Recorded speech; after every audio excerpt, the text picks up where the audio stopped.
What's up, Cal Gang? All right, we got a line integral problem. This one is part of the review, so we're kind of just reviewing for a final test here, maybe reviewing for the entire unit.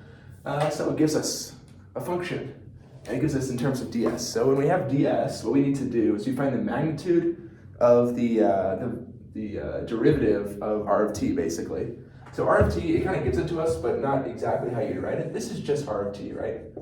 You know, this is the x component, this is the y component, this is the z component. So we can say r prime of t. I mean, we can write out r of t if you want, but it's just gonna be the same thing. So we take the derivative of each one. So it's gonna be 1. So then 3 cosine of t becomes negative 3 sine of t.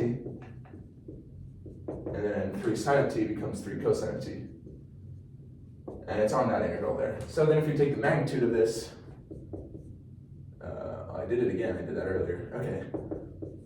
Square root of everything squared, so it's gonna be 1 squared, obviously, plus 9 sine squared, plus 9 cosine squared of t. And obviously, the sine and cosine, you can factor them together and it'll become 1. So then it's just gonna be 1 plus 9, so it's gonna be the square root of 10.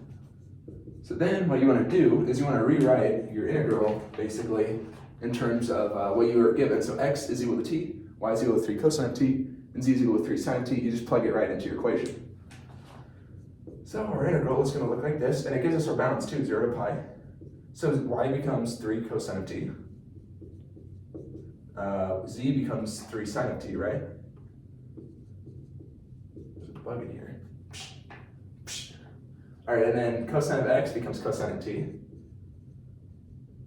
Like that. And then you have to put in your square root of 10, and then dt. And there you go, that's your integral right there. So we can factor out everything we know. So these 3's can come out, right?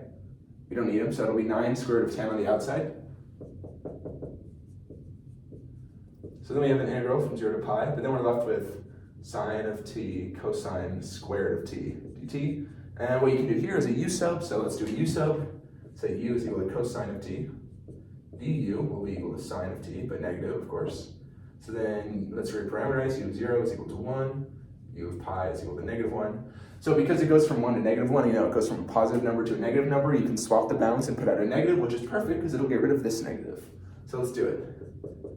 9 square root of 10, so it'll go from negative 1 to 1 instead of 1 to negative 1, but you bring out the negative, but the negative cancels. So then it'll be obviously just u squared du, which I'll save you the bounds. It'll be 1 over 3 plus 1 over 3, so it'll be 2/3 times 9 square root of 10, which of course is just equal to 6 square root of 10, which is your final answer. So yeah, that's how you do some line integral problems, guys. Just work with what you're given.